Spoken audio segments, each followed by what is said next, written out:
नमः विष्णुपादाय कृष्णप्रेष्ठाय भूतले श्रीमते भक्तिवेदान्त स्वामिन इति नामिने। नमस्ते सारस्वते देवे गौरवाणी प्रचारिणे निर्विशेष शून्यवादी पाश्चात्यदेशतारिणे। जय श्री कृष्ण चैतन्य प्रभु नित्यानंद श्री अद्वैत गदाधर श्रीवासादि गौरभक्तवृंद। हरे कृष्णा कृष्ण कृष्णा हरे हरे, हरे राम राम राम हरे हरे। हरे कृष्ण। सर्वप्रथम मैं सभी वैष्णवों के समक्ष उनके चरणों में प्रणाम करती हूँ। मेरा नाम सौम्या है। आज मैं आप सभी के समक्ष भक्ति के महत्व के बारे में कुछ बताना चाहती हूँ। हरे कृष्ण। जिस साधन के द्वारा हम भगवान को प्राप्त कर सकते हैं उसे भक्ति कहते हैं। भक्ति शब्द संस्कृत के शब्द भज से आया है, जिसका अर्थ है प्रेममयी सेवा। हम हमारे हृदय में भक्ति का कुछ मूल्य उपस्थित है, परंतु वह बहुत ही शुद्ध मात्रा में है। हम उसे आसानी से जागृत कर सकते हैं। उसे जागृत करने के 3 प्रमुख साधन हैं। सर्वप्रथम चैंटिंग, जिसका अर्थ है भगवान का नाम, अर्थात यह चैंटिंग 2 प्रकार से की जा सकती है। पहला जप, जो हम माला के द्वारा करते हैं, माला पे भगवान का नाम जपते हैं। और दूसरा है संकीर्तन, जो हम तेज ध्वनि में एक साथ मिलकर ऊंचे स्वर में भगवान का नाम लेते हैं। भगवान चैतन्य महाप्रभु ने भी कहते हैं, हरे नाम एव केवलम कलो नास्तेव नास्तेव नास्तेव गतिरन्यथा। अर्थात इस कलह कलेश के युग, अर्थात इस कलयुग में मोक्ष का केवल एकमात्र साधन है, वो है भगवान के पवित्र नाम का कीर्तन करना। इसके अलावा और कोई दूसरा मार्ग नहीं है। केवल हरि नाम ही इस जगत में बद्ध जीवों का उद्धार कर सकता है। सुखदेव गोस्वामी भी परीक्षित महाराज को बताते हैं, कलेर दोषो निधि राजन एकोस्ति महागुणा कीर्तनाद एव कृष्ण है मुक्त संगस्य जायते। इसका अर्थ है, सुखदेव गोस्वामी परीक्षित महाराज से कहते हैं कि हे राजन, इस कलयुग, यह जो कलयुग है वो दोषों का सागर है, लेकिन भगवान कृष्ण का कीर्तन से हम सभी का कल्याण हो सकता है। यही कलयुग का एक महान गुण है। इसका दूसरा साधन है डांसिंग, अर्थात नृत्य। नृत्य भगवान के समक्ष कीर्तन में नृत्य करना एक विशेष सेवा है। चैतन्य महाप्रभु, नित्यानंद प्रभु और श्री प्रभुपाद भी कीर्तन में नृत्य किया करते हैं। कीर्तन तथा नृत्य से हमारे दर्पण रूपी हृदय पर जो भौतिक जगत रूपी धूल जमी हुई है, वह बहुत ही गति से उतरती है, जिससे हमारे शरीर के समस्त अंग जो हैं वो शुद्ध हो जाते हैं, और जो समस्त अंग हैं वो हमारे भगवान के सेवा में लग जाते हैं। हम रोज़ सुबह गुरु अष्टक भी गाते हैं, और उसमें भी 2 पंक्तियां हैं जो हमें याद होनी चाहिए। वे हैं, महाप्रभु की तन नित्य गीता वादित्य माध्या मन सुर सेना रोमांचकं पाशतरंग भाजो वंदे गुरु श्री चरणारविंदम। इन 2 पंक्तियों में भी नृत्य का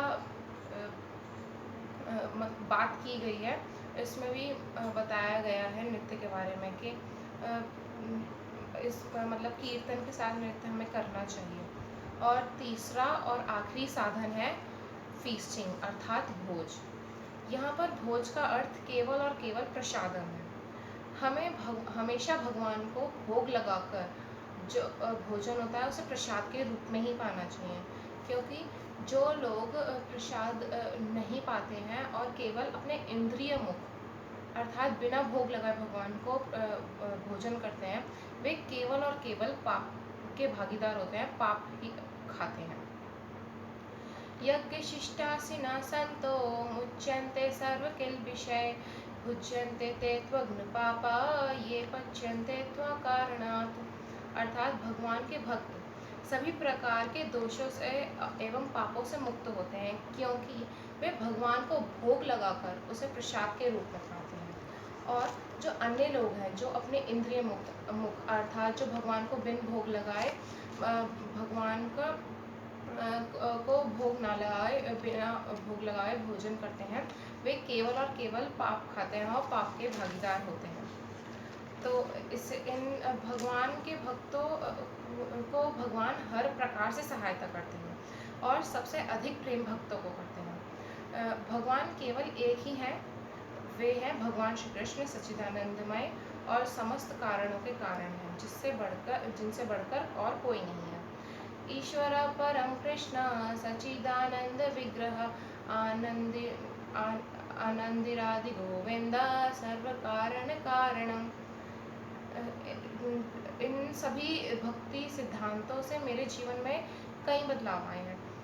मैं अत्यंत ही अनुशासित हो गई हूँ और मेरा अब पढ़ाई में अत्यधिक मन लगने लगा है और मैं अपने दिन का ज़्यादा से ज़्यादा समय भगवान की सेवा में लगाती हूँ।